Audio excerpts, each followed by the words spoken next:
Sí las pueden ver, ¿verdad? O sí están viendo la diapositiva que está compartida, ¿no? Sí. Ya, perfecto.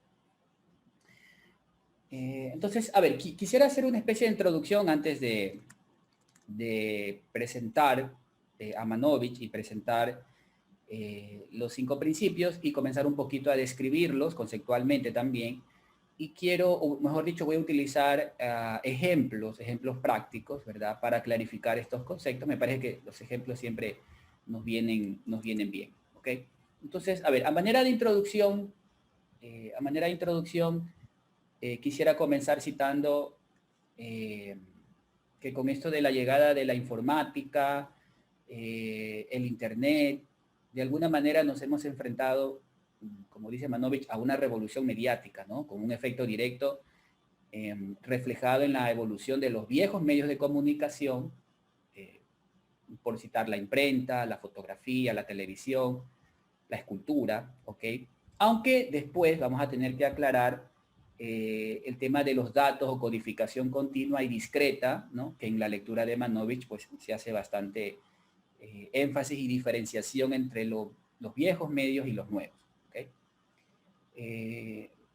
Led Manovich, chicos, es un artista, es un teórico, es un crítico especialista en los nuevos medios, es ruso, bueno, que también está nacionalizado en Estados Unidos, y su interpretación de los nuevos medios resume este cambio con una cita que quiero poner, que la tengo aquí anotada, que dice lo siguiente, ¿no? Manovich dice en su libro, el nuevo medio es el metamedio del computador digital, ¿no? Es decir, para Manovich, el dispositivo computadora de alguna manera tiene una trascendencia muy importante, ¿no? Y todo lo que conlleva detrás de este dispositivo, que tiene que ver mucho con la informática, ¿no? Que él hace referencia a estas capas, ¿no? A la capa informática como tal.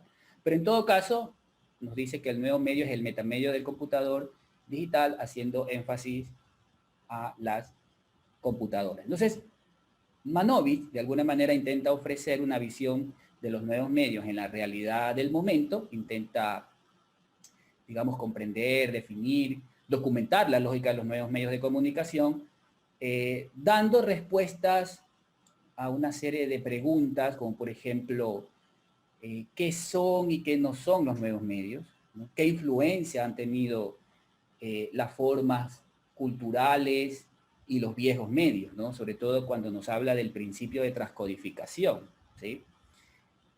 Otras interrogantes como por ejemplo hasta qué punto se rompe con los viejos medios, dónde se inician históricamente, ¿no? ¿Qué les diferencia? ¿Cómo identificarlo? ¿No? Entonces, Manovich para su estudio, de alguna manera pues intenta tener en cuenta todas las disciplinas de los nuevos medios, por ejemplo, los sitios web, los mundos virtuales, la realidad virtual, la multimedia, los videojuegos inclusive. Ustedes van a ver que hay una parte de la lectura donde Manovich habla de los videojuegos, las instalaciones interactivas, la animación por computadora, el video, el cine y sobre todo en esto de las interfaces entre el hombre y la computadora, ¿no? Estas interfaces que, bueno, de alguna manera en ciertos casos se convierten en los programas, ¿no? O sea, son los programas que de alguna manera nos permiten interactuar con el equipo, con la máquina, por así decirlo, ¿no? Una especie de intermediario, ¿no? Entonces, a través de los programas es como manipulamos todo aquello que entra a la computadora, ¿no? Entonces, chicos, para llevar a cabo este análisis, Manovich emplea al objeto como elemento básico y como representación de cualquiera de los componentes de los nuevos medios de comunicación. Incluso él en la lectura considera que con la entrada de los nuevos medios se produce una revolución mediática que afecta a todos sus diferentes componentes, ¿no? Por ejemplo, el texto, el sonido, las imágenes en movimiento, ¿no? Para el tema de la animación y algunas construcciones espaciales. Y a todas sus eh, etapas o fases comunicativas, ¿no? Es decir, la captación, la manipulación, hasta la distribución y la exhibición de estas, por decirle, fases o etapas comunicativas, ¿no? Entonces, todos estos cambios, aparte de provocar nuevas formas culturales, en algunos casos redefinen las ya existentes, cambiando también el propio concepto de la cultura, ¿no? Que hasta el momento estaba directamente relacionado pues, con los elementos que la componían. Manovic con los nuevos medios, incluso con las telecomunicaciones entre personas, adopta un primer plano y la nueva cultura mediática no requiere de la generación de objeto alguno. Para mí es interesante ver que en esa búsqueda de los orígenes de los nuevos medios, el autor realiza un recorrido histórico donde refleja una clara analogía entre las trayectorias de los medios de comunicación del momento y de las computadoras, ¿no? Sobre todo hace mucho énfasis con el procesamiento de datos, ¿no? Es decir, que cada vez la computadora es mucho más rápida y ese procesamiento de datos también ayuda mucho a esa evolución que van a tener los nuevos medios también, ¿no? Entonces, a estas computadoras las considera la tecnología complementaria que permiten y hacen posible, pues, lo que él denomina esta moderna sociedad de masas, ¿no?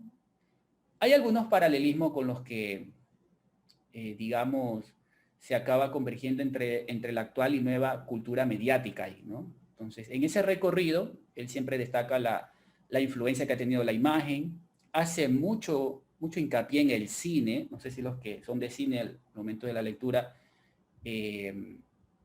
percibieron ese hincapié que él hace sobre el cine y en la aparición y el desarrollo, evidentemente, de las computadoras, ¿no? Como, vamos a decirle, propulsores de los nuevos medios de comunicación. Ahora, es bueno aclarar también que Manovic, sin pretensión alguna de establecer, digamos, leyes absolutas, ¿no? Engloba en sus principios las tendencias generales de los nuevos medios. Entonces aquí es cuando él ya nos habla del principio de la representación numérica, la modularidad, la automatización, que es quizás el que más yo he hecho énfasis en los diferentes talleres, la variabilidad y la transcodificación cultural, ¿ok?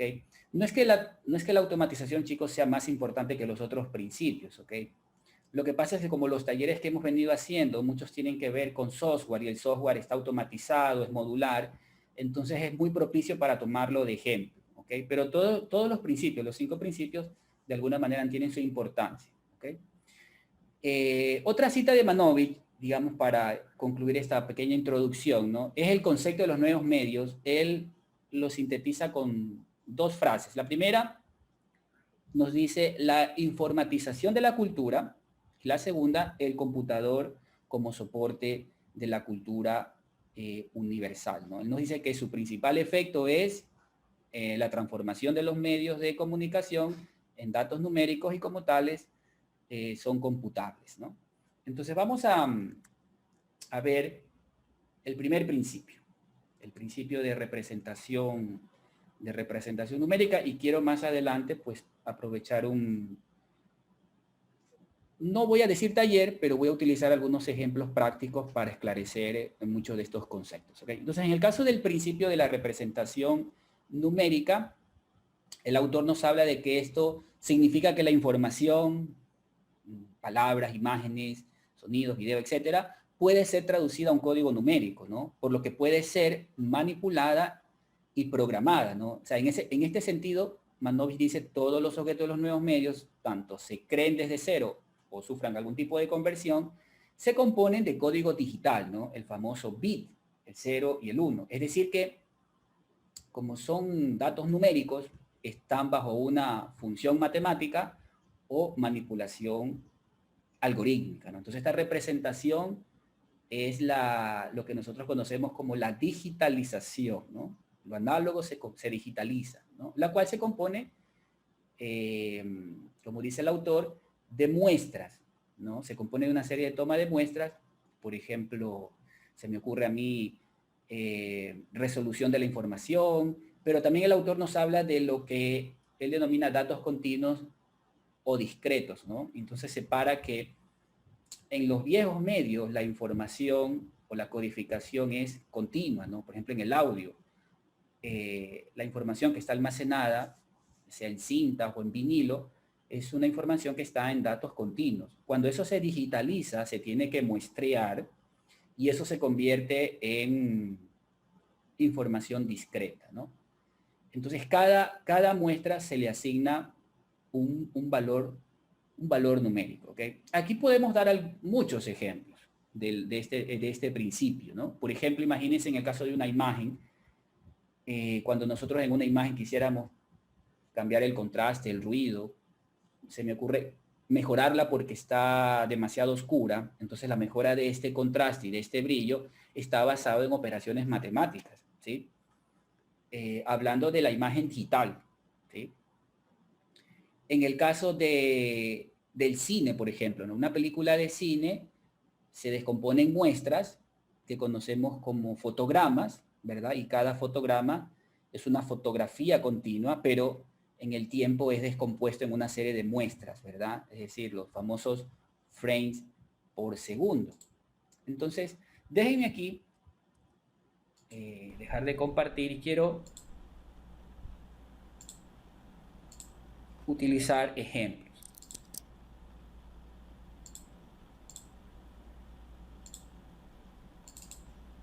Ya, listo. Entonces, a ver, vamos a ver aquí algunos ejemplos con la imagen. Sí, veamos una imagen. Esta es una imagen digital, ¿ok?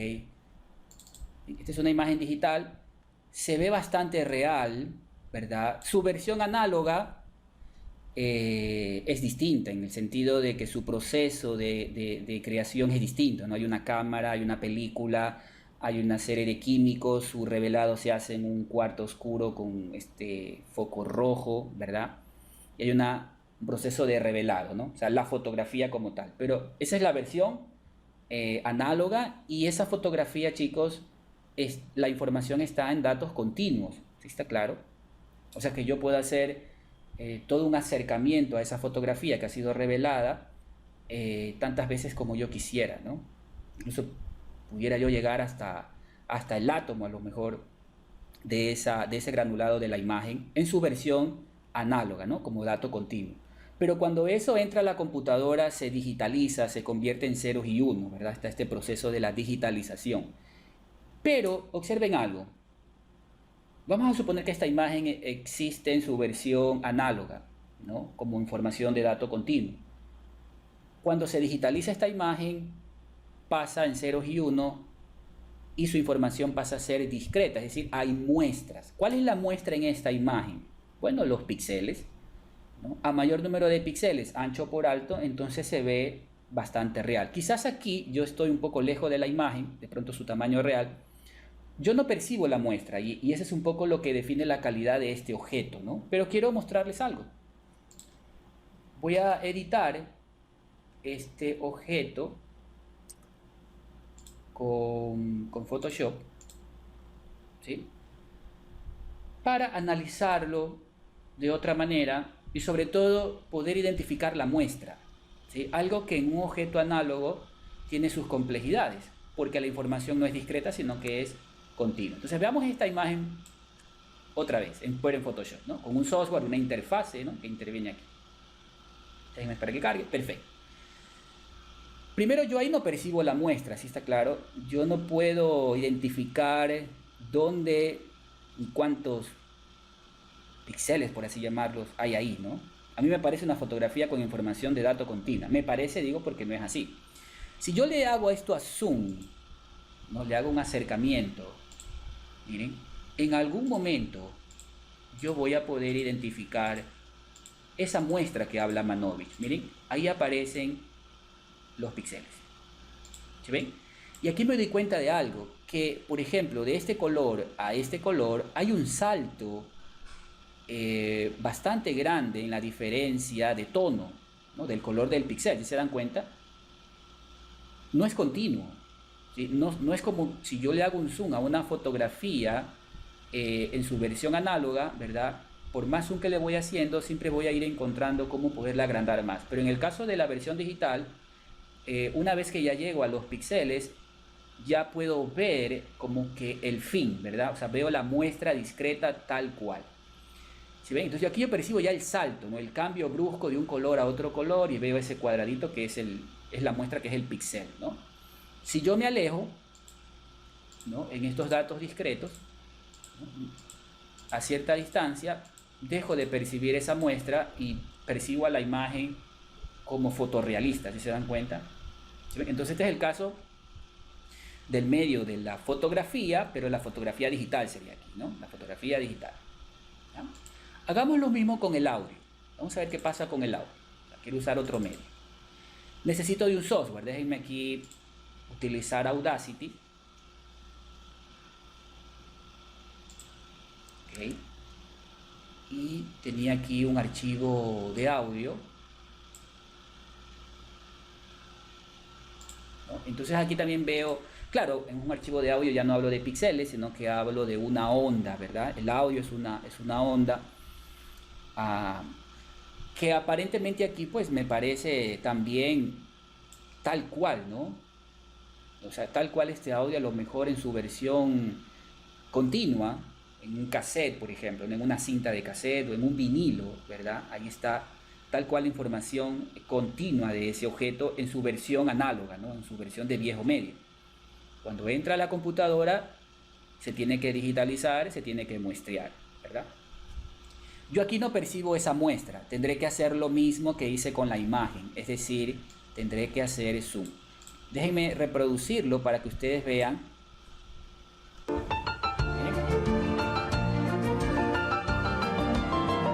Es decir, yo la escucho incluso igual que la muestra, perdón, que la versión original, ¿no? O sea, que la versión análoga, ¿verdad?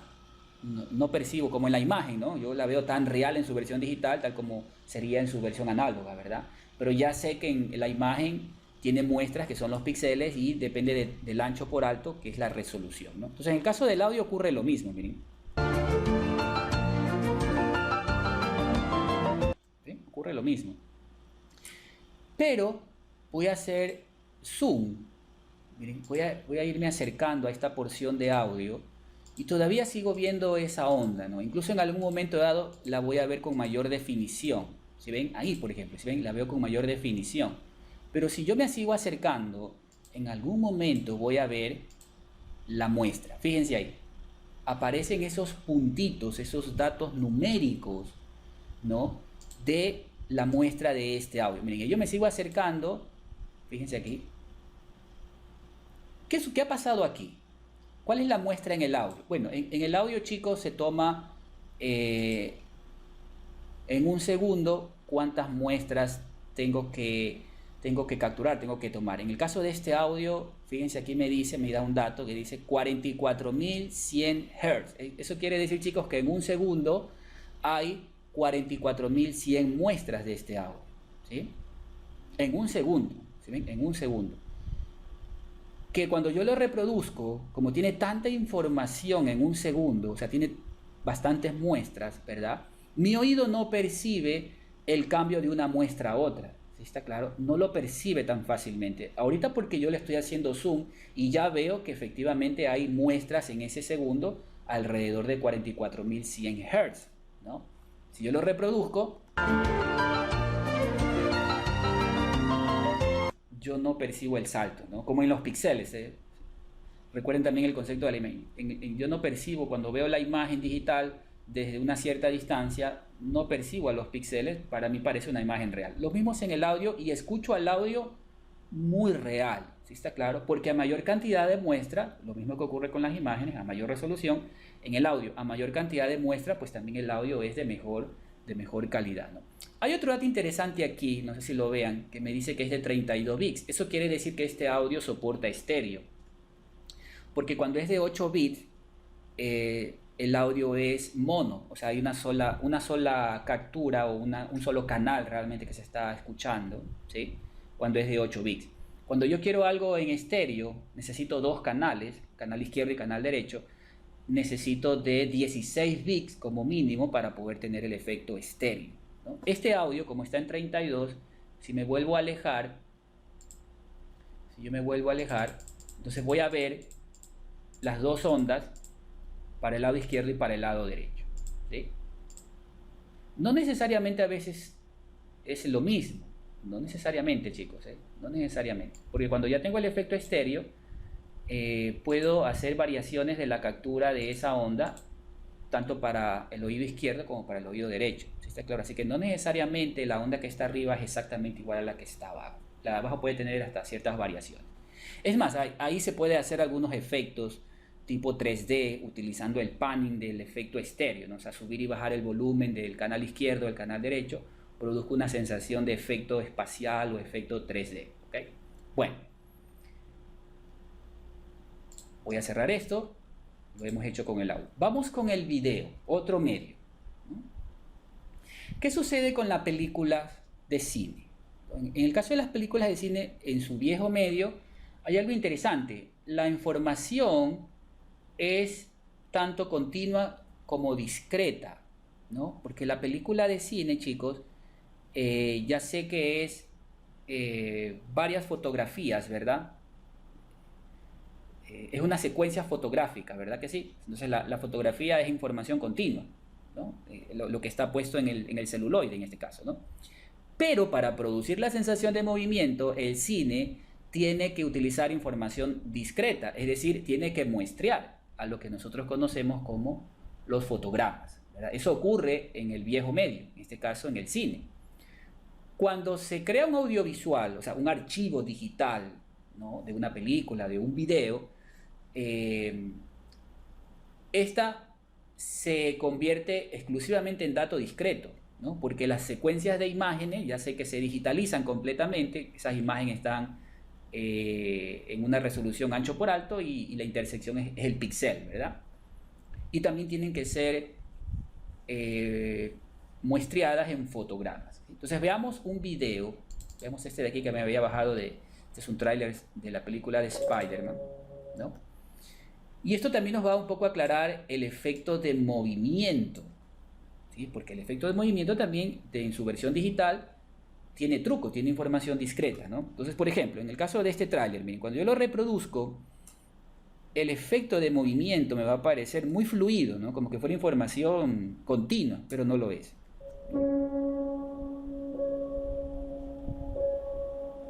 Perdón un momento aquí, porque a lo mejor no estoy compartiendo con audio. Ya, ahí. Déjenme otra vez volver acá. Ahí. Mi nombre es Peter Parker. Fui mordido por una araña. Ya, ¿sí ven? El movimiento me parece muy fluido, ¿verdad? Radiactiva. Y desde hace 22 años he sido... Pero lo voy a cortar. Lo voy a detener un momento, chicos, para... Aquí no voy a hacer zoom. O sea, si aquí yo hago zoom en un fotograma, que ahorita está detenido en un fotograma, pues voy a producir lograr ver los píxeles, ¿verdad? Porque ya sé que cada fotograma es una imagen, ¿no? Es una fotografía digitalizada. Aquí lo que me interesa es mostrarles la muestra de esos fotogramas, no tanto de la imagen. Ya sé que cada fotograma es una imagen. Entonces voy a ir avanzando, ya no de manera fluida, ¿no? Como especie de cámara lenta, fotograma a fotograma. Y miren, hay mucha información donde el personaje no está. ¿Sí ven? Como en el caso del audio, ¿no? No sé si se recuerdan que en el audio había un punto de esos hertz entre uno y otro y hay una separación ahí, ¿no? Claro que mi oído no la percibe porque hay demasiadas muestras en un segundo, pues que eso es difícil que lo haga.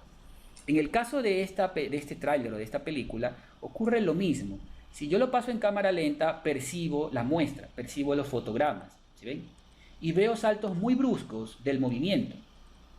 Pero que si yo lo reproduzco a la velocidad normal, esto tendrá 30 cuadros por segundo, 30 fotogramas por segundo, mi cerebro lo interpreta como dato continuo. Miren, pongámosle play. Un hombre araña. Seguro ya te sabes lo demás. Un gran poder conlleva una gran responsabilidad. ¿Sí ven? O sea, el movimiento para mí es continuo, lo percibo así, ¿no? Pero como yo sé que esto es un dato digitalizado, es un video digitalizado, es una representación numérica de ceros y unos, tiene que haber sido muestreado. Entonces aquí la muestra son los fotogramas, tantos fotogramas por segundo. Este tiene 30, no sé si ustedes han visto, porque a mayor número de fotogramas por segundo, entonces el movimiento es mucho más fluido, ¿sí? Por ejemplo, cuando tienen tasas de 60 cuadros por segundo o 60 fotogramas por segundo, el movimiento se ve mucho más real, mucho más fluido, por así decirlo. ¿Okay? Salvé la ciudad, me enamoré. Entonces lo detengo y voy avanzando, miren, cuadro a cuadro. Y cada fotograma es una muestra. Ahora, Manovi también nos dice que este principio es lo que nos permite el uso de funciones matemáticas o algoritmos, ¿verdad? ¿Sí? Entonces, déjenme mostrarles por qué Manovich menciona esto en este principio. A ver, ¿qué son esas funciones o esos algoritmos? Volvamos otra vez a Photoshop. Voy a volver otra vez con la imagen, ¿no? Ya les mostré ahí la muestra, ¿verdad? Lo que Manovich habla de la muestra en el objeto digital, cuando hablamos del nuevo medio. Vamos a ver ahora, vamos a hacer otra cosa. Ya, esta es la imagen. Como esta imagen son ceros y unos, esa es una representación numérica digital en ceros y unos, quiere decir que toda la matemática es aplicable a esta información. Yo le puedo aplicar funciones matemáticas a esto para cambiar la información de este archivo digital, ¿no? Y lo puedo hacer muchas veces y puedo hacer muchas variaciones sobre esta información. Ahí se va a cumplir el otro principio, que es la variación, pero no me quisiera adelantar. ¿Qué significan esas funciones matemáticas o algoritmos? Bueno, por ejemplo, a través de esta interfaz como Photoshop, miren lo que voy a hacer ahorita. Voy a cambiar el ajuste y de pronto vamos al modo y ponerlo en escala de grises. Y ya está. Miren, le aplico una función de escala de grises que, claro, el programa tiene una interfaz para poder aplicar esa función. Le voy a poner control Z y me voy a acercar para que ustedes vean lo que ocurre a los píxeles, porque lo que pasa aquí es que el algoritmo lo que hace es que ese píxel es un número, ¿verdad? Es un RGB. Miren, aquí les voy a dar un ejemplo de que este píxel, vamos a coger este de aquí, lo voy a capturar. Este píxel de aquí, ¿qué representación numérica tiene? En RGB es el 220-287. ¿Se dan cuenta? Es un número. Y ese color en RGB son 3 numeritos, que es la cantidad de rojo, verde y azul, ¿no? ¿Sí ven? Entonces, claro, ahí representación numérica. Pero, a ver, déjenme tratar aquí de quedarme con uno de estos. Me voy a quedar con este de aquí, ¿no? Miren aquí su representación, 204. Perfecto. O sea, este píxel de aquí. Vamos a aplicarle una función matemática que convierta esto en escala de grises, ¿sí? Y sucede, chicos, que lo que ocurrió aquí es que la función a este píxel, vamos a volverlo a capturar, ya no empieza con 204, miren, ya lo convirtió en 207 rojo, 207 verde, 207 azul, ¿no? Y con eso cambió la información de ese píxel, ¿sí ven? Cuestiones algorítmicas aquí pudieran ser los filtros que tiene el programa. Miren, me voy a alejar, ¿no? En el caso de Photoshop me puedo ir a filtros y veamos aquí filtros para pixelar. Por ejemplo, que lo convierte en un mosaico. Vamos a ver cómo nos va con este filtro. ¿Sí ven? Aunque esto pareciera como que muestra el píxel, probablemente no es así. Déjenme buscar otro filtro que no tenga que ver mucho con los píxeles. Ruido, distorsión. Veamos distorsión. A ver, distorsión. Onda. Miren ahí la vista previa. Le voy a poner ese. Ok. ¿Sí ven? Miren ese efecto de distorsión. Y eso, aunque puede ser también considerado una función, lo voy a considerar como un algoritmo de distorsión que fue aplicado a la imagen. Y realmente ese algoritmo, chicos, cambia. Si me vuelvo a acercar, estos siguen siendo píxeles, ¿no? Y lo que ha hecho es modificar los píxeles basado en ese algoritmo de distorsión que yo le he aplicado. Entonces, a esto es lo que se refiere Manovich, que como la información son ceros y unos, esa información es computable, esa información pasa por funciones matemáticas y por algoritmos que han sido programados para estos objetos. ¿Ven? Entonces lo he utilizado con la imagen. Veamos con el audio, que también puede hacer lo mismo. Volvamos al caso del audio. A ver. Y hagamos lo mismo. El audio, el archivo digital de audio, también son ceros y unos. Y también debería poderle aplicar funciones matemáticas o algorítmicas, ¿no? Vamos a ver aquí. Veamos esta porción.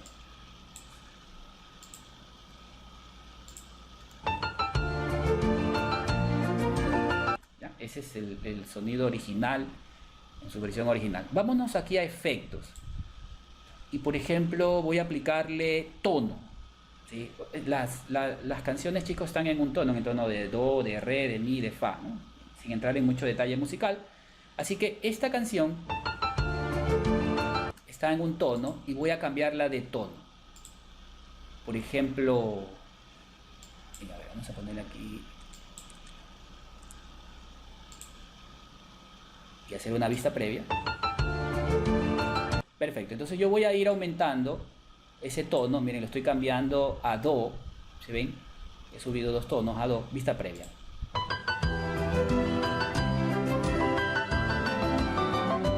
Y entonces, a ver, yo no he cogido al pianista y le he dicho, ahora vuélveme a tocar la canción 2 tonos más arriba, ¿no? O sea, lo tocaste en la sostenido, ahora tócalo en do. Yo no he tenido que decirle eso al pianista, ¿no? Porque tengo al archivo original, que son datos numéricos, con un software que le aplica alguna función matemática o algorítmica, le he cambiado el tono fácilmente a esto, ¿sí ven? Incluso pudiera yo hasta bajarlo de tono. Vamos a bajarlo, por ejemplo, a sol, vista previa.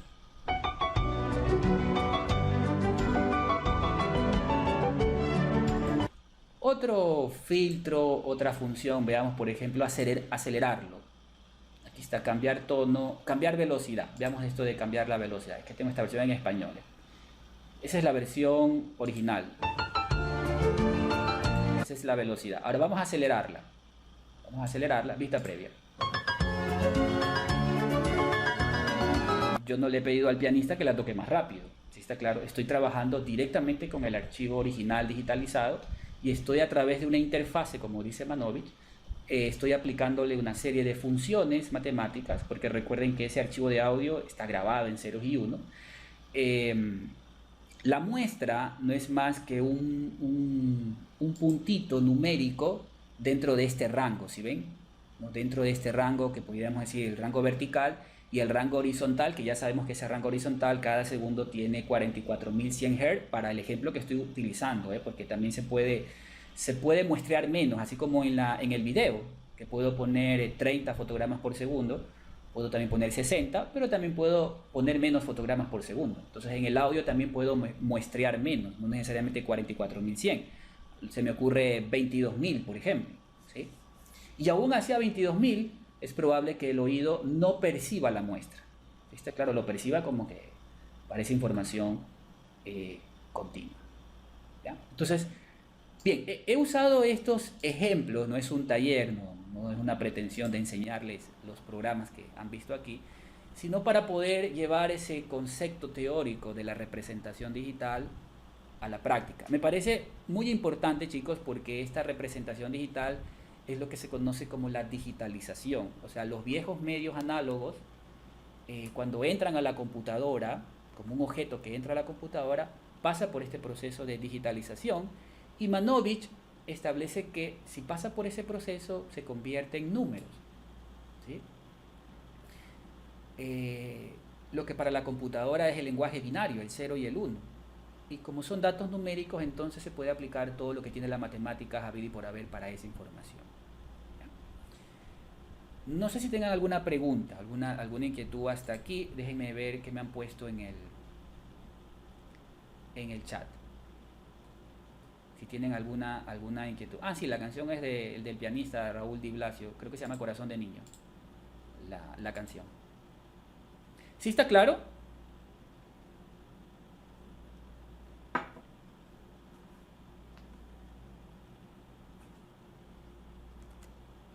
Perfecto. Entonces, avancemos. ¿Sí? Avancemos al siguiente. Déjenme otra vez cargar la diapositiva, ¿no? Y vamos al siguiente principio. Ya tenemos la representación numérica. Modularidad. ¿Sí? Modularidad. Bueno, este principio tampoco es complejo entenderlo en la lectura de Manovich. Aquí él nos menciona que cuando la operación de los medios se vuelve computable, ¿verdad? Esto que yo hacía hace un momento, ¿no? Usaba la computadora sobre el audio, sobre la imagen, sobre el video no utilicé un software, ¿verdad? No hice una postproducción con el video, me pareció suficiente con la imagen y con el audio. Pero él nos dice que cuando la operación de los medios se vuelve computable, a través de partes más pequeñas, conocidas como módulos, ¿verdad? Se está aplicando este principio, ¿no? Estos componentes que comparten la estructura, pero a diferentes escalas, ¿no? Incluso el autor dice que a pesar de que cada uno de ellos es independiente, el mensaje sigue teniendo sentido. ¿Qué significa esto de la modularidad, chicos? Que estos objetos de los nuevos medios, incluso el autor hace una analogía con lo fractal, no sé si con las estructuras fractales de los nuevos medios, ¿no? Por ejemplo, visualmente no sé si ustedes han visto imágenes fractales, ¿no? Ya que un fractal es una estructura representada a varias escalas, ¿no? Ya les voy a mostrar con Google estas imágenes fractales, pero el autor utiliza una analogía con esta estructura fractal de los nuevos medios, ¿no? Entonces, todo lo que puede ser representado mediante muestras discretas, como lo hemos visto hace un momento, cualquier objeto que lo agrupemos a un objeto más grande, siempre va a mantener su identidad individual y se podrá extraer sin modificar el todo. Para mí, el mejor ejemplo de este principio, en función de lo que hemos venido haciendo con estos talleres prácticos, son las páginas web, ¿sí? Ese es un buen ejemplo, en el medio de las páginas web. ¿Por qué? Porque la página web no es una información indivisible, sino que es discreta. La podemos dividir en otros elementos, ¿no? Por ejemplo, la página web tiene imágenes, tiene sonidos, tiene archivos que puedo descargar. Y si hablamos de un sitio web, entonces el sitio web tiene pequeños módulos que vienen a ser los documentos HTML, ¿no? Las páginas web de manera individual, ¿no? Pero el todo, o sea, la unión de todos estos elementos desde el punto de vista modular, crean el concepto de la página web, ¿está claro? O sea, desde el punto de vista, cada imagen, cada video es un objeto indivisible, pero el todo no pierde sentido, que es la página web en sí, ¿no? Es decir, esta página web tiene todos estos elementos, están siendo utilizados en esa página web, así que no pierde sentido desde el punto de vista inclusive de la comunicación o el mensaje que se quiere transmitir, no pierde ese sentido, ¿no? Y pudiéramos dar el caso de WordPress, ¿sí? Veamos al administrador de contenidos, es otro medio. El caso de WordPress, ¿cuáles vendrían a ser los diferentes módulos? Por ejemplo, WordPress tiene el módulo para la publicación de entradas, ¿verdad? Que es una especie de editor que funciona en formato bloque, ¿verdad? Ese es un módulo indivisible que nosotros lo utilizamos cuando estamos creando el contenido de una entrada, ¿verdad? Ok. Otro módulo en WordPress es, por ejemplo, las plantillas, donde yo puedo personalizar, puedo poner los colores, las imágenes, la tipografía, etcétera. Puedo hacer algunos cambios de personalización, ¿verdad? Pero sí se dieron cuenta que cuando yo estaba escribiendo la entrada, utilizaba el módulo de escritura de entradas o de artículos y no estaba utilizando yo el de plantillas en ese momento, ¿sí se dan cuenta? O sea que es indivisible. Funcionan de manera independiente. Pero ambos forman el todo que es WordPress. ¿Se ven? ¿Qué puede ser otro módulo en WordPress? El sistema de menú. Cuando yo quiero crear un menú en WordPress, está en otra opción llamada menú y ahí comienzo a crear los enlaces a las diferentes páginas, ¿verdad? Entonces, eso es otro módulo para WordPress. Es un módulo indivisible, pero que forma al concepto WordPress para que no pierda sentido como tal, ¿sí se dan cuenta? ¿Sí? Entonces, por eso decía, en esto de los nuevos medios, Manovi dice que este principio se cumple porque todo se vuelve modular, cosas más pequeñas, ¿no? Algo les iba a mostrar a manera de ejemplo. Ah, los fractales. Déjenme mostrarles por qué se utiliza esta analogía a lo fractal. No sé si han visto las imágenes fractales. Miren los fractales. Entonces hay una cosita bien pequeñita que se va repitiendo, es un módulo chiquito, la estructura del fractal es un concepto modular y crea toda la imagen, ¿sí ven? Miren.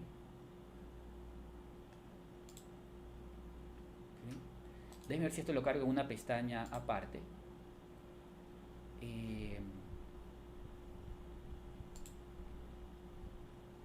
Ya pensaba que no estaba compartiendo la pantalla. Oh, wow, está muy pequeño. Quería hacerle eso. Veamos este de aquí. A ver, veamos si este de aquí se puede cargar. Ya, miren esto de aquí. Y necesito la lupa.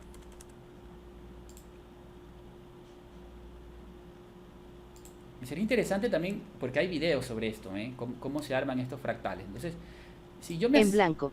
si yo me acerco, ¿sí ven?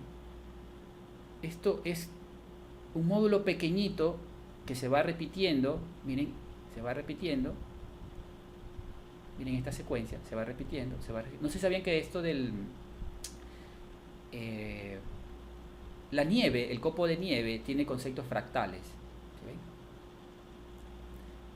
Déjenme ir a YouTube para que ustedes vean. Sí, porque cada uno es diferente en los copitos de nieve. Pero el todo. Pero si nosotros le hacemos un zoom. Dentro de ellos. Sí, dentro de ellos hay una repetición. ¿Sí? Hay una o sea, como un módulo más pequeñito que se va uniendo a otro módulo y forma toda la imagen, ¿no?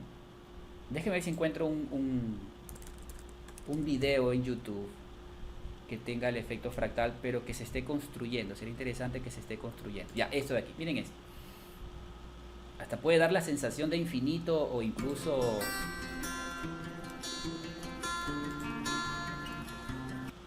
Miren ahí.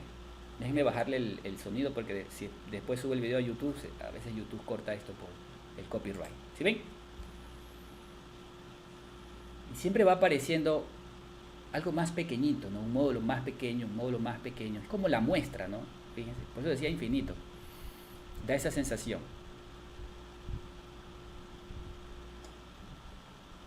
Y no sé si sabían que la construcción de los fractales, chicos, sigue a veces patrones matemáticos o algorítmicos.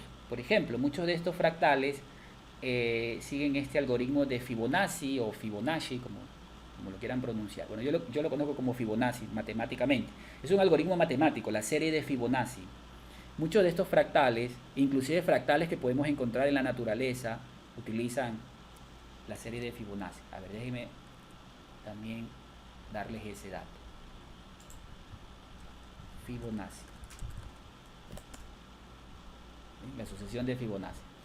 La sucesión de Fibonacci, chicos, es una secuencia numérica, ¿sí? Que empieza, bueno, está muy chiquito aquí, pero esto es, por ejemplo... La proporción áurea. La proporción áurea, así es, también sigue la secuencia de Fibonacci, ¿sí ven? Justo no, pero miren, esto empieza así.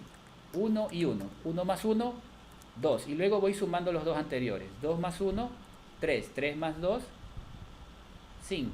5 más 3, 8. 8 más 5, 13. Y así sucesivamente, ¿no? Miren. 13 más 8, 21. 21 más 13, 34. 34 más 55, ese sería el que tocaba aquí, ¿no? Y entonces ahí está, matemáticamente. Y sucede que aquí, miren por ejemplo un caracol por dentro, miren este efecto de Fibonacci en un caracol. ¿Sí ven? Se cumple la proporción áurea, perdón, se cumple la serie de Fibonacci. Miren, en la naturaleza se cumple esto. Muchos de los fractales siguen esta serie, o sea, esta serie de Fibonacci. Miren, por ejemplo, en el mundo del diseño se suele también utilizar estas proporciones. Y aquí sucede que aparece, si ven, el 3, el 8, el 5, serie de Fibonacci en el logo de Apple.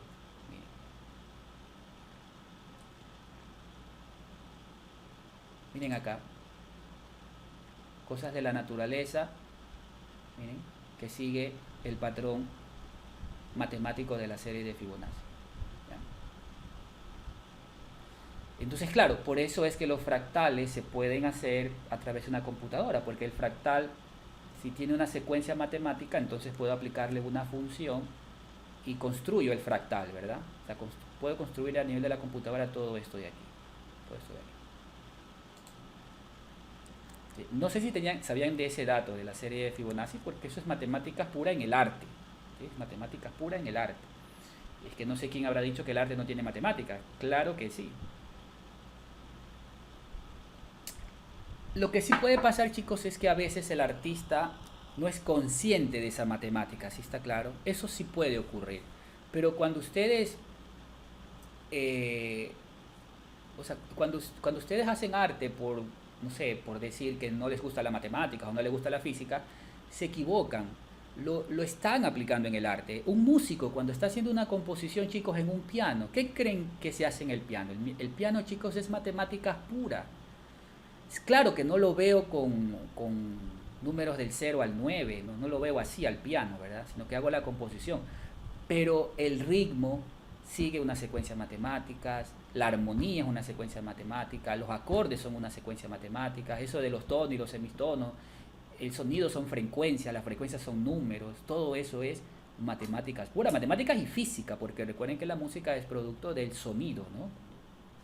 Entonces hay muchas matemáticas y mucha física. Lo que pasa es que a veces el artista, el músico, no es consciente de eso, ¿sí está claro?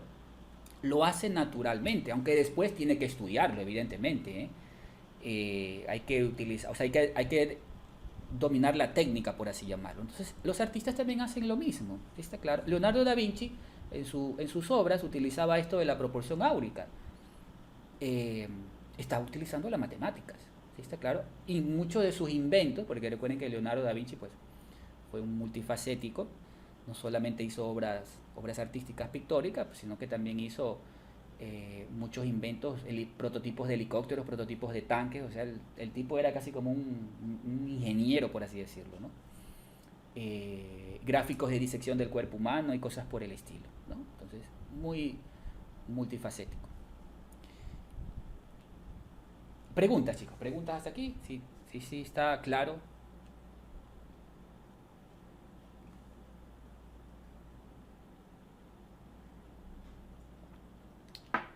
También pensaba, por ejemplo, en estética, estamos viendo la belleza en las obras de arte y todo viene a partir siempre de como las proporciones y obviamente eso viene de las matemáticas. Claro, Entonces, como que la belleza, ¿no? ¿Se han visto por qué decimos que una cara es bonita, ¿no? Se dice porque tiene una proporción áurica y eso da la sensación a nuestro cerebro de belleza, ¿no? Cuando hay una proporción áurica en el rostro, por ejemplo, de una persona, ¿no? Entonces ocurre eso. Lo que pasa es que aquí, chicos, como somos tan diversos, yo cuando hablo de esto de las proporciones áuricas, mucho de esto a veces se estudia en las artes visuales, ¿sí está claro? Pero, y las otras disciplinas tal vez les suene un poco raro estos términos, pero son cosas que están ahí.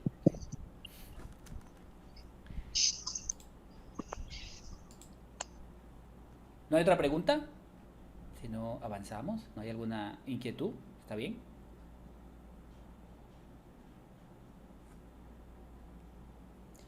Bien, entonces avancemos con la diapositiva, ¿no? Nos quedamos en modularidad. El siguiente principio es el que más hemos aplicado, el de automatización, ¿no? Porque con este quizás he hecho bastante énfasis en los diferentes talleres que hemos hecho, ¿no? Pero veamos, aquí Manovich nos dice que la automatización son todos estos mecanismos o funciones predeterminadas que permiten hacer el acceso más fácil, más amigable, más sencillo, ¿no? Más rápido también, ¿no? Entonces, todas estas funciones se pueden corregir o crear de forma automática y esto la podemos llevar a cabo gracias a los dos principios anteriores, ¿no? O sea, Manovich dice, ¿por qué se aplica el principio de automatización? Bueno, porque los objetos en los nuevos medios cumplen el principio de representación numérica y modularidad, ¿verdad? ¿En qué sentido, chicos? Si nosotros analizamos un software desde el punto de vista de la automatización, ¿verdad?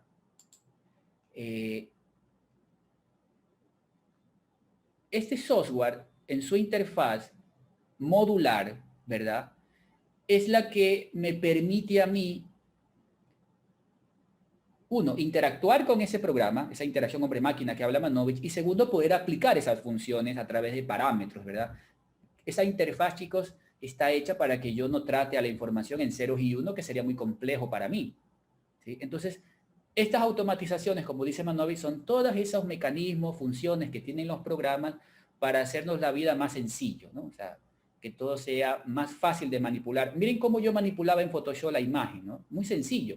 Yo no la estoy tratando a la imagen en ceros y uno. ¿Cómo hacíamos páginas web? Con Dreamweaver. Entonces, Dreamweaver tiene una interfaz que me permite guardar el archivo, abrirlo. O sea, tiene una serie de funciones ahí, ¿no? Que me permite manipular. WordPress tiene su módulo de plantillas, tiene su módulo de editor. Entonces todo eso está hecho o está pensado para facilitarme a mí esa interacción que tengo con la creación de ese medio, ¿verdad?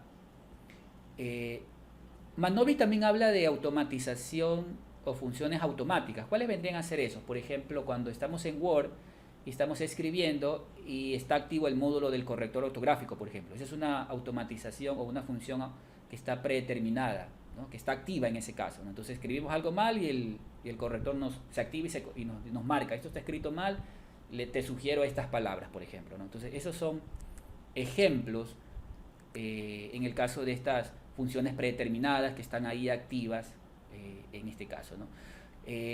Como decía, las plantillas en los blogs, cuando nosotros queremos manipular el tamaño de una imagen, por ejemplo, o cambiar, no sé, la resolución de una pantalla, ¿no? Y esta automatización en los cánones actuales, hoy en día hablamos de vida artificial, por ejemplo, en los animales, humanos, ¿no? Todo creado por software, ¿no? También hablamos de la inteligencia artificial, ¿no? Por ejemplo, aquí quiero citar los videojuegos, ¿no? Manovis también habla de los videojuegos dentro de los nuevos medios. Pero ¿qué sucede en los videojuegos? Ustedes saben que el videojuego tiene siempre el NPC, o sea que es como el contra quien yo me estoy enfrentando, ¿no? El no person controller, mi enemigo, ¿no? Y entonces este enemigo, cuando estoy en un juego, este enemigo tiene una inteligencia artificial que se me esconde, me busca, ¿no? Si estoy cerca a él, enseguida me apunta y me comienza a disparar, ¿verdad? Entonces tiene una inteligencia ahí, como que está automatizado, ¿sí? ¿Está claro? Está automatizado, ¿no? Entonces en los videojuegos es donde podríamos hablar de una automatización predeterminada que está ahí, automática, ¿no? Está activa, ¿no? Entonces, o si no queremos ver a los videojuegos, el ejemplo que les ponía del corrector ortográfico, ¿no? En el caso de Word. Vamos a continuar. El siguiente es variabilidad, ¿sí? Variabilidad. Y este también es sencillo, incluso cuando explicaba el primero, sin querer lo estaba ya haciendo en Photoshop y lo estaba haciendo en el Audacity, sin querer, estaba aplicando variabilidad. Ya van a ver por qué. Aquí el autor nos dice que cualquier objeto que entra a la computadora puede ser modificable, ¿no? Su versión 1, puedo crear versión 2, versión 3, versión 4 de ese objeto original, ¿no? Gracias a la automatización, evidentemente, ¿no? Gracias a que el programa, ya les voy a mostrar otra vez, tiene diferentes formas de aplicarle funciones matemáticas y variarlo, ¿no? Hacerle cambios a ese objeto original. La imagen que está a color, creo otra versión de la imagen que está en blanco y negro, por ejemplo, en escala de grises, ¿no? Entonces, digamos que es más sencillo llevar a cabo la modificación de los elementos con la automatización, los cuales son más dinámicos o tienen esas características, ¿no? Entonces, en este caso, cualquier objeto de los nuevos medios puede existir en distintas versiones, digamos, potencialmente infinitas, ¿no? O sea, ¿cuánta variación le puedo aplicar en un software como Photoshop a una imagen? De manera infinita. Esa imagen la puedo modificar, rescalar, cambiarle de tono de color, cambiar la saturación, el brillo, el contraste, y voy creando variaciones de esa imagen, ¿no? Entonces, este principio, chicos, el autor dice que no sería posible sin la modularidad. O sea, no se puede aplicar variabilidad si no está el principio de modularidad, ya que los propios elementos se descomponen en muestras discretas y estas se pueden adaptar al usuario. Este principio, si tomo como escenario a los medios análogos, no se puede porque cada vez que yo hago una variación del objeto original análogo, hay un desgaste. A ver, ¿a qué me refiero con esto? Imagínense un audio en una cinta, ¿no? Si yo le hago una copia a ese audio de una cinta, estoy hablando de un medio viejo, un medio análogo, el audio, ¿ok? Si yo le hago copias a esa cinta, voy degradando a su versión original. O sea que si yo le hago 20 copias a esa versión original, la última copia ya está degradada, ¿sí está claro? Ya no se escucha como la original. Pero sucede que en su versión de nuevo medio, el audio digitalizado, le puedo hacer control C, control V tantas veces como yo quiera y sigue siendo el original. Y a ese original le aplico variaciones, ¿verdad? O sea, utilizo las opciones del software, utilizo todos esos módulos que tiene el software para crear variaciones del objeto original en su versión digital. ¿Sí se dan cuenta? Algo que no lo puedo aplicar en su versión análoga, porque cada vez que copio un objeto en su versión análoga, no es el mismo en la siguiente copia, ¿no? Hay un desgaste en ese duplicado que hago del objeto, ¿no? El audio en un vinilo no hay ceros y uno, el vinilo está tal cual como se grabó, se produjo en un set de producción y se grabó ahí, ¿no? Entonces la aguja que reproduce al vinilo lo está haciendo tal cual la información continua de ese audio, ¿sí está claro? La aguja no está entendiendo de ceros y uno, ¿no? ¿Ustedes alguna vez han visto la superficie de un CD a la superficie del vinilo? A ver, vamos a y disculpen que haga los ejemplos con la música, porque es con lo que a veces mejor me defiendo, porque ya saben que me gusta mucho esto de la música. A ver, pero voy a poner así ejemplos un poco más genéricos. ¿Cómo se graba la información? Vamos a ver aquí vinilo, imagen, aguja. Vamos a ver si encuentro, ¿no?, cómo está grabada la información. Aquí encontré una, qué bueno. Pero déjenme ver. Miren aquí, ¿sí ven? Miren los surcos de un vinilo, ¿no? Y aquí está la aguja, cómo se reproduce. Aquí no hay ceros y uno, ¿eh? O sea, aquí no hay una representación numérica del 0 y el 1, a eso quiero llegar, ¿sí ven? ¿No? Sino que está la información continua de cómo se grabó originalmente, cómo se produjo ese vinilo, ¿ok? Para que esta aguja también lo reproduce tal cual, ¿no? En su información. Miren ahí los surcos, ¿sí? Miren ahí los surcos, ¿no? Y si tengo ahí se ve mejor, ¿sí ven? Y aquí está representada la onda tal cual, esa onda que yo veía en el software, no sé si recuerden, esa onda azulada de la canción, aquí está representada tal cual. Aquí no hay muestras, por así decirlo, no hay la muestra, tal cual. Ok, veamos esto, pero en un CD. ¿Cómo se graba esa música en un CD? Ahí se llaman los famosos PIT y LANs, pero me interesa, miren aquí. Esto es lo que contiene un CD si le hacemos zoom. Miren, estos PIT, no sé si le quieren llamar surcos, miren ahí. O sea, ahí no está como en el vinilo, tal cual la onda como ha sido ejecutada originalmente, si se dan cuenta. Aquí está almacenada de otra manera. ¿Qué son esos PIT? Bueno, sucede, chicos, que eso lo lee un láser, ¿no? Y este láser, cada variación de este láser, por ejemplo, estos PIT representan los ceros y 1, ¿eh? Y este láser lo que hace es apuntar aquí, y cada vez que haga un cambio, ¿no?, representa, por ejemplo, 1, 1, 1, un cambio es un 0, otro cambio regresa al 1, un cambio es otro 0, un cambio regresa a un 1, así, 1, 1, 1, 0, 0, 1, 1, y así sucesivamente. O sea, el láser lee la información físicamente, pero la computadora convierte esos cambios de láser en ceros y unos, o sea, los dos posibles estados en la representación numérica, ¿no? Y todo eso es lo que tiene el archivo digital, y eso es lo que un software reproduce y entiende de esa información que está en ese audio para producir la salida de ese mismo audio por nuestros parlantes, ¿sí ven? Miren, los famosos PITs y LANs en un CD. Es interesante ver esto, por ejemplo, cuando ¿cómo es la evolución del CD al Blu-ray? Déjenme ver si encuentro aquí. Miren, aquí está lo que yo decía hace un momento. Miren. Los PIT y los LAN, ¿sí ven? Entonces, cada cambio, bueno, 0, 0, 0, un cambio, 1. Un cambio, 0, 0, 0. Un cambio, 1. 0, 0, un cambio, otra vez 1. Un cambio, otra vez 0. Y así sucesivamente. ¿Sí? Miren cómo se graba la información 0 y 1 en el CD. A punta de hacerle unos PIT, unos surcos, si le quieren decir así, aunque para mí surco es más para el vinilo. En el caso del CD se habla de estos PIT y de estos LAN, ¿no? Que es lo que cuando usted graba un CD, ¿no? Cuando usted graba un CD, esto es recto, o sea, esto es plano, mejor dicho. ¿Sí? El CD cuando está vacío, ¿no? En un CD que yo puedo grabar información, no hay estos pits, todo es plano. Y lo que hace el láser es que va quemando y creando esos pits, que es para ir grabando la información. Pero bueno, me fui a otro lado. No sé si encuentro una imagen de por qué en Blu-ray puedo guardar más información que en un CD. Justo no hay una imagen que me permita ilustrar eso.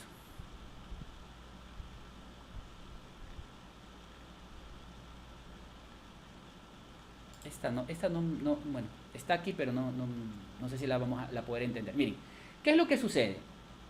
Que el CD, chicos, tiene a cierta distancia hace los pits. ¿Sí ven? Hay una cierta distancia, una separación entre el pits y el LAN, ¿no? Para poder representar el 0 y el 1. ¿Qué ocurre en el CD? Que esa distancia, miren, se va reduciendo.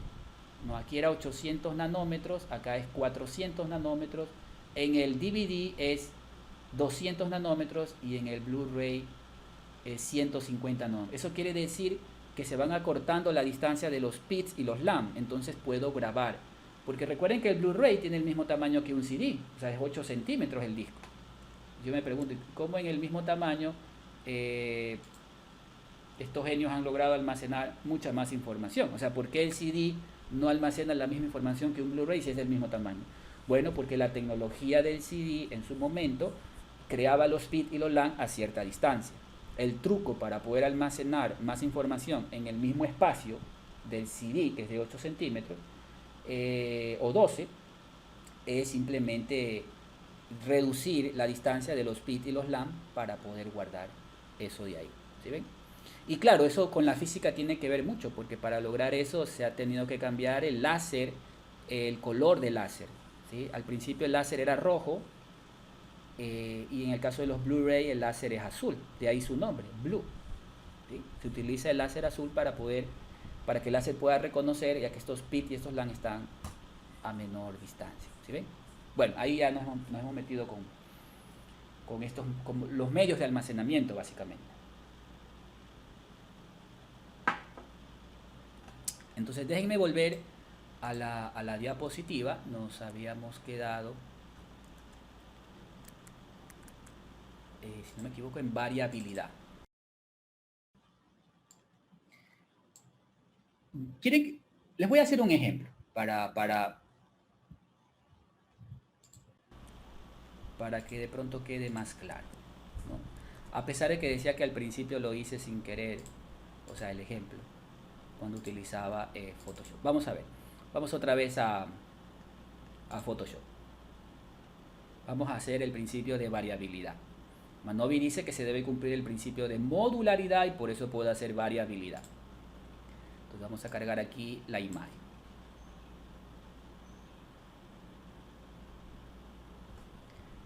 Lo primero que quiero hacer, chicos, es este archivo. Si yo le hago control C, control V, ¿no? Esta copia es exactamente igual a esta original. ¿Sí está claro? Exactamente igual. Son los mismos ceros y unos, se han pasado de este original a esta copia. ¿Sí? De tal manera que esta copia la puedo volver a abrir en Photoshop.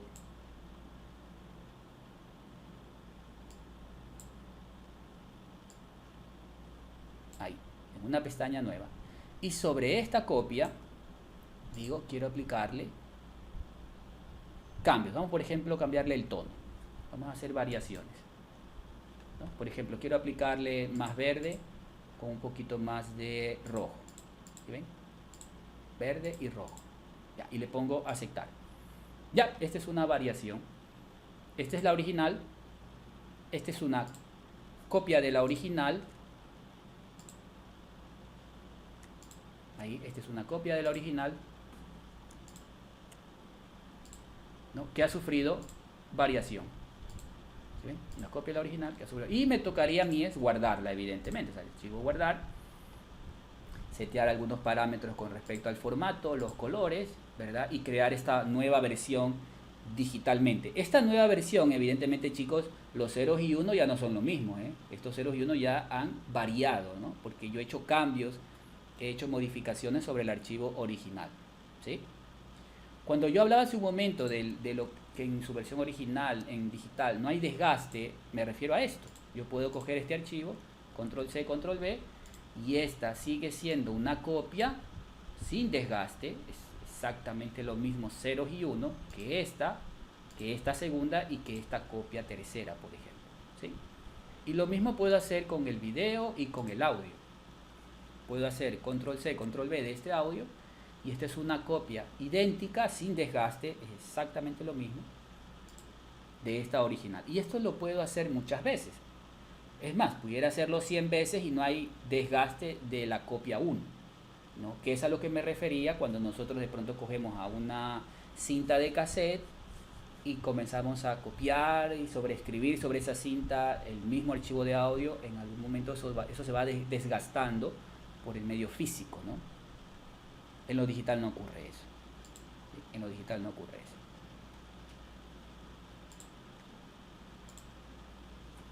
Entonces, a ver, creo que me habían puesto algo.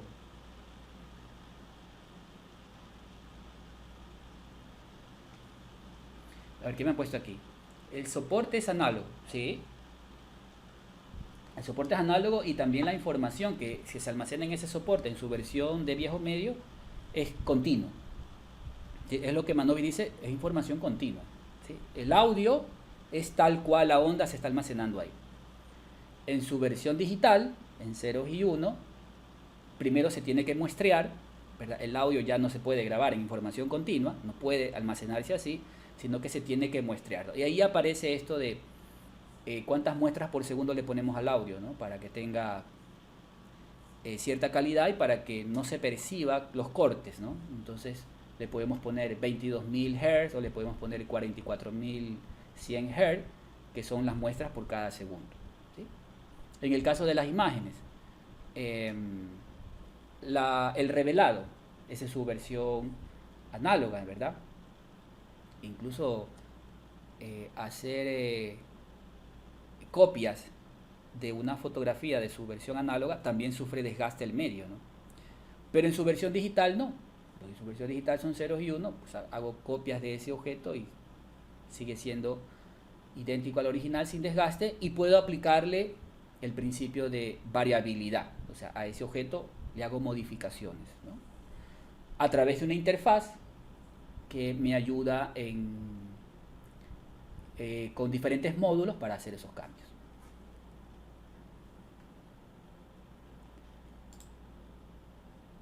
Y veamos el último, creo que ya este es el cuarto principio, variabilidad, y luego viene la transcodificación. Vamos a poner aquí. ¿Ya? A ver, este es, digamos, para mí es el más complejo, porque aquí es donde Manovi habla de esta capa cultural, de esta capa informática. Pero a ver, veamos, ¿qué dice el autor, qué dice Manovi sobre la transcodificación? Primero, es la interacción de los usuarios a través de una interfaz familiar a su cultura, ¿no? Esto significa traducir a otro formato, ¿sí? Como por ejemplo, digitalizar los viejos medios, ¿no? Así que este principio de alguna manera es la consecuencia más importante de la informatización de los medios, ¿no? Es decir, que a través de un archivo informático, estos archivos tienen una especie de encabezamiento que la máquina puede leer, como por ejemplo números, imágenes, etcétera, ¿no? Entonces aquí el autor habla de esta capa general, o sea, los nuevos medios constan de la capa general y la capa informática, ¿no? La cual puede cambiar con el tiempo, pero estas dos capas están muy integradas, ¿sí? Las cuales vienen a dar una especie de mezcla de significado humano e informático gracias a la computadora, que puede de alguna manera representar esta cultura. Ejemplos, a ver, ejemplos de este principio. Veamos el correo, el medio correo. En su versión análoga, ¿cómo era el correo? ¿Sí? No sé si ustedes dejar de compartir. El correo en su versión análoga, chicos, yo tenía que escribir una carta. Un poco voy a hablar del ritual, ¿no? Tenía que escribir una carta. Tenía que ponerle en un sobre, tenía que dirigirme a la empresa de correo, ponerle una estampa, poner a quién va dirigido y dejarla ahí, ¿no? Tenía que ponerle a quién tiene que llegarle esa carta, dirección, lugar. Y el correo utilizaba su medio de transporte, o puede ir a ser terrestre, aéreo, hasta hacerle llegar esa carta al destinatario.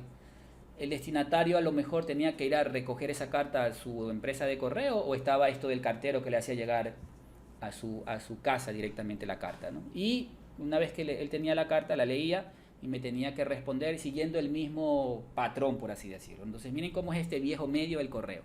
¿Qué pasa cuando este medio se digitaliza? Se convierte en el correo electrónico, ¿no? Y Manovich aquí dice que este nuevo medio llamado correo electrónico va a traer rasgos de la capa cultural del viejo medio correo y las va a mantener en ese nuevo, ¿sí? Y va a utilizar una capa informática, porque recuerden que al ser un nuevo medio entra a la computadora, ¿no? O sea, ya sabemos que entra ceros y unos y cosas por el estilo, entra a la computadora. Y utiliza una capa informática encima de esa capa general que llama el autor, o esta capa cultural. ¿Cómo es el correo electrónico? Ese es el nuevo medio. Bueno, sigo escribiendo una carta. Lo que pasa es que ahora ya lo hago en una página web, ¿verdad? Me voy a Gmail, me voy a Outlook, sigo escribiendo. O sea, eso se mantiene, eso de escribir se mantiene, ¿no? Como lo era en el viejo medio.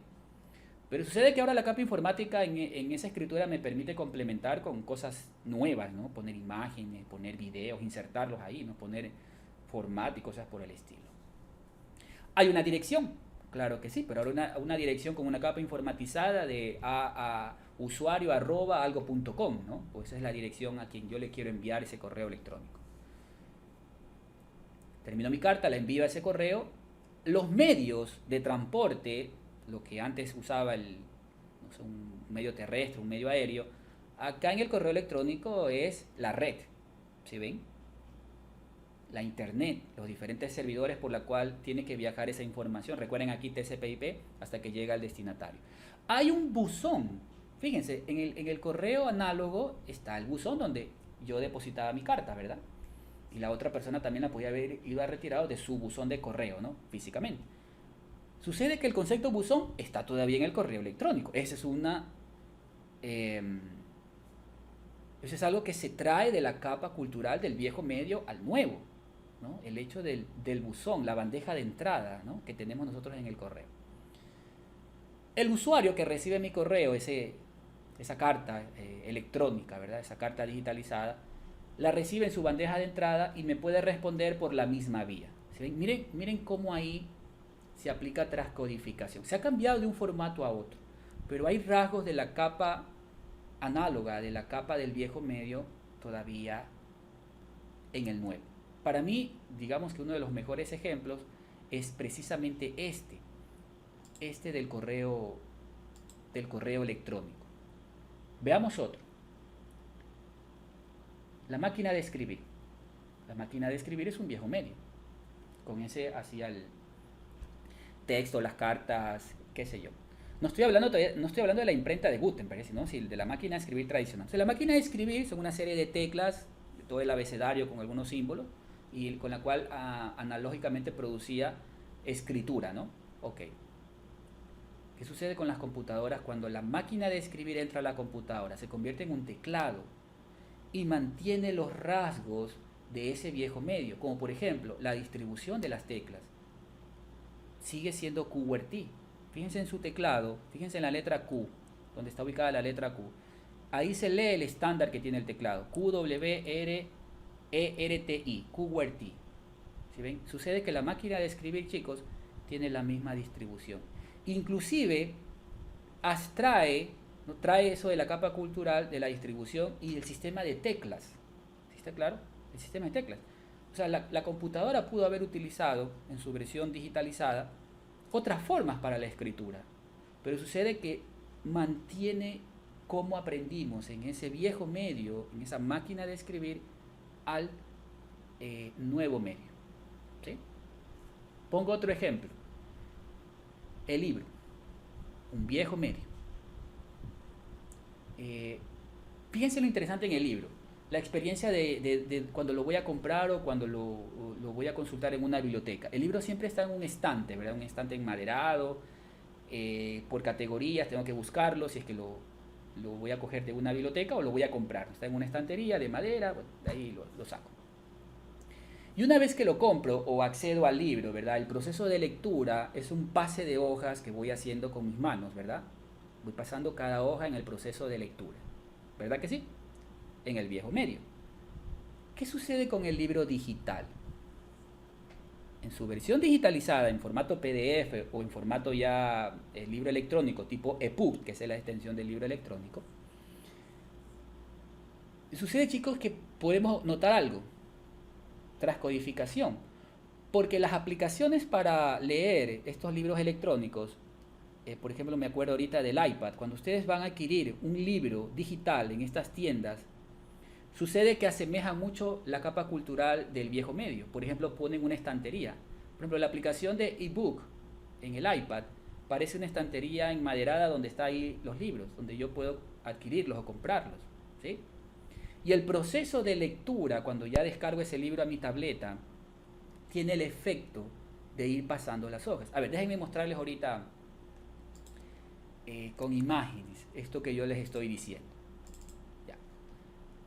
Por ejemplo, vamos a ver en el iPad cómo es ebook. Y vamos a anotar algo. Miren esto de aquí. Miren cómo se ve la interfaz de ebook. Eso es una estantería. Eso es un rasgo del viejo medio. Cómo se ordenan los libros en una biblioteca o en una store que me vende libros físicos. ¿Sí ven? Entonces, esos rasgos se ven en su versión digitalizada. ¿Sí ven? No es necesario, pero Manovi dice, se cumple la transcodificación. Se arrastran rasgos del viejo medio en el nuevo. ¿Sí ven? Este es uno. Y déjenme ver si aquí, en esto que estoy viendo estas imágenes, miren por ejemplo la forma, ¿no? Miren cómo el medio digitalizado, este nuevo medio, figura como que fuera un libro real, ¿sí se dan cuenta? Este efecto de las páginas y todo no lo necesita hacer, pero lo hace. Y algo más interesante, déjenme ver si aquí encuentro, es el efecto de pasar las hojas. ¿No? Déjenme ver si encuentro el efecto de pasar las hojas. Miren, esto de aquí. Miren, la aplicación hace ese efecto, o sea, yo con los dedos cuando voy pasando, simula como que estoy haciéndolo como en el viejo medio, ¿sí ven? Miren. Y digo que no lo necesita porque esto se puede poner dos botones, atrás y siguiente, ¿verdad? Para ir avanzando a la siguiente página o retroceder en la otra página, ¿no? La página anterior. Tranquilamente la aplicación lo puede hacer. Pero sucede que ese medio, que es el lector de libros digitales, lo hace arrastrando cuestiones culturales del viejo medio. ¿Cómo era la experiencia en el viejo medio? Todo eso que es familiar para el usuario de ese viejo medio, se mantienen o se arrastran ciertos rasgos de ese viejo medio y se los pone en el nuevo. ¿Sí ven? Ustedes han visto los programas de los DJ, los software de DJ. Saben que los software de DJ simulan los dos discos para hacer claro, porque antes en su versión análoga el sistema de DJ, chicos, tenía dos platos, ¿sí? Dos platos. Entonces, no sé, software como PC DJ simulan esos dos platos, ¿no? Su interfase tiene eso. ¿Sí? ¿Sí? ¿Lo han notado? ¿Lo han visto en estos programas de DJ? Y eso por ponerles otro ejemplo. Yo que me muevo en la música, una vez me llamaba la atención un software que era Reason. Déjenme ver si lo encuentro aquí. Me llama mucho la atención la interfaz de Reason. Es un software musical, ¿no? Primero, fíjense que Reason mantiene todo este sistema de player, ¿no? Como lo era en sus versiones análogas, ¿no? La consola, por ejemplo. Es más, muchos programas tipo consola, en la consola física son simulados virtualmente en la interfaz de su versión digital. Pero lo que quería mostrarles aquí, déjenme ver si lo encuentro en el caso de Reason, no lo veo. Es el sistema de plug. Esto de aquí, miren. Esto siempre me llamó la atención. Y esto es un buen ejemplo también de transcodificación. Miren. ¿Qué sucede? Que el software, su interfaz simula la conexión de cables que uno hacía, digamos, en su versión consola hardware física. ¿Sí ven? Es decir, que yo con el mouse puedo desconectar esto de aquí, esta es una imagen, puedo desconectar y conectar en otra entrada. ¿Sí ven? Y ahí voy produciendo cambios, filtros en el audio. ¿Sí está claro? Voy haciendo cambios en lo que estoy haciendo en ese momento. ¿Sí ven? Y esto no es necesario. O sea, desde el punto de vista digital, no es necesario. Esto puede ser tranquilamente un botón, prendo y apaga, ¿no? Miren el sistema de perillas, tampoco es necesario, pero la interfaz del medio digital trae esa capa cultural, Manovis le dice la capa general del viejo medio, y trae esos rasgos a su versión digitalizada, ¿verdad?